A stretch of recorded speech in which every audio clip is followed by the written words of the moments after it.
السلام عليكم ورحمة الله وبركاته. الحمد لله. الحمد لله الذي نحمده ونستعينه ونستغفره ونؤمن به ونتوكل عليه أما بعد.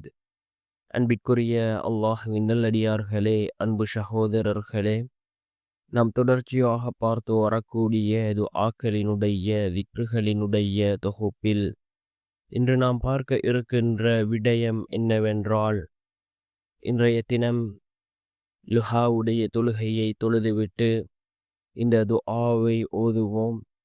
இந்த துஆவை ஓதுவதன் மூலமாக அல்லாஹ் ஜல்ல சுப்ஹானஹு வ தஆலா நம்முடைய வாழ்க்கையில் உள்ள வறுமை ஏழ்மைகளை அல்லாஹ் நீக்குகின்றான். நம்முடைய வீட்டிலும் சரி, பொருளாதாரத்திலும் சரி, அல்லாஹ் பரக்கத்தை ஏற்படுத்தி தருகின்றான். செல்வ செழிப்பை ஏற்படுத்தக்கூடிய மிகவும் சிறந்த ஒரு துஆவை தான் நாம் இன்றைய வீடியோவில் பார்க்க இருக்கின்றோம். அன்பார்ந்தவர்களே, அல்லாஹ்வின் நல்லடியார்களே, அதிகமானோர் நம்முடைய சேனலை சப்ஸ்கிரைப் செய்யாமல் பார்த்து கொண்டிருக்கின்றீர்கள். நீங்கள் சப்ஸ்கிரைப் செய்து லைக் இடுவதன் மூலமாக நமது சேனலில் உள்ள வீடியோக்கள் இன்னும் பல சகோதரர்களுக்கு கொண்டு போய் சேர்க்கப்படும். அவர்கள் அதனை பார்த்து பயனடைந்தால் அதற்குரிய கூலியை அல்லாஹ் உங்களுக்கும் வழங்குவான். அன்பார்ந்தவர்களே, அல்லாஹ்வின் நல்லடியார்களே, லுஹாவுடைய தொழுகை மிக முக்கியமான ஒரு தொழுகையாக இருந்து கொண்டிருக்கின்றது. யார் இந்த லுஹாவுடைய தொழுகையை வளமையாக தொழுது வருகிறாரோ, அல்லாஹ் ஜல்ல சுப்ஹானஹு வ தஆலா அவர்களுடைய வாழ்க்கையில் ஒருபோதும் வறுமையை ஏற்படுத்த மாட்டான். அந்த அளவுக்கு சிறந்த ஒரு தொழுகை லுஹாவுடைய தொழுகையாக இருந்து கொண்டிருக்கின்றது. லுஹாவுடைய தொழுகை எந்த நேரத்தில் தொழ வேண்டும் என்றால், சூரியன் உதயமானதிலிருந்து லுஹருடைய அதான் கூறுவதற்கு இடைப்பட்ட நேரம் லுஹாவுடைய நேரமாக இருந்து கொண்டிருக்கின்றது. இந்த நேரத்தில் நாம் லுஹாவுடைய தொழுகையை தொழுதுவிட்டு அதன் பின்னால் இந்த துஆவை ஓதுவோம். மிக முக்கியமான ஒரு துஆ. இந்த துஆவை ஓதி நாம் அல்லாஹ்விடம் பிரார்த்தனை செய்தால் நிச்சயமாக அல்லாஹ் ஜல்ல சுப்ஹானஹு வ தஆலா நம்முடைய வாழ்க்கையில் அல்லாஹ் பரக்கத்தை ஏற்படுத்தி தருகின்றான். அதே போன்று வறுமை ஏழ்மைகளை விட்டும் அல்லாஹ் நம்மை பாதுகாக்கின்றான். என்ன துஆ என்றால்,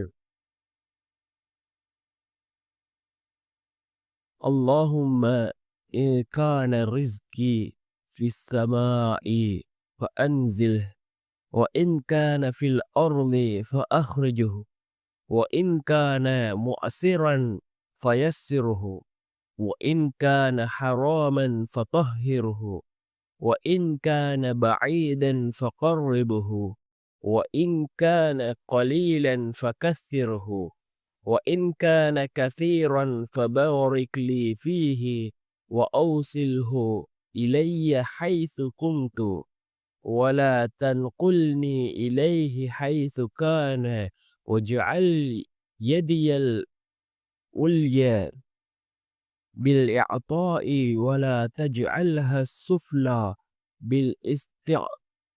بالاستعطاء إنك على كل شيء قدير بحق ضحائك وبهائك وجمالك وقوتك.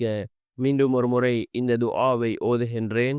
اللهم إن كان رزقي في السماء فأنزله وإن كان في الأرض فأخرجه وإن كان مؤسرا فيسره وإن كان حراما فطهره وإن كان بعيدا فقربه وإن كان قليلا فكثره وإن كان كثيرا فبارك لي فيه وأوصله إلي حيث كنت ولا تنقلني إليه حيث كان واجعل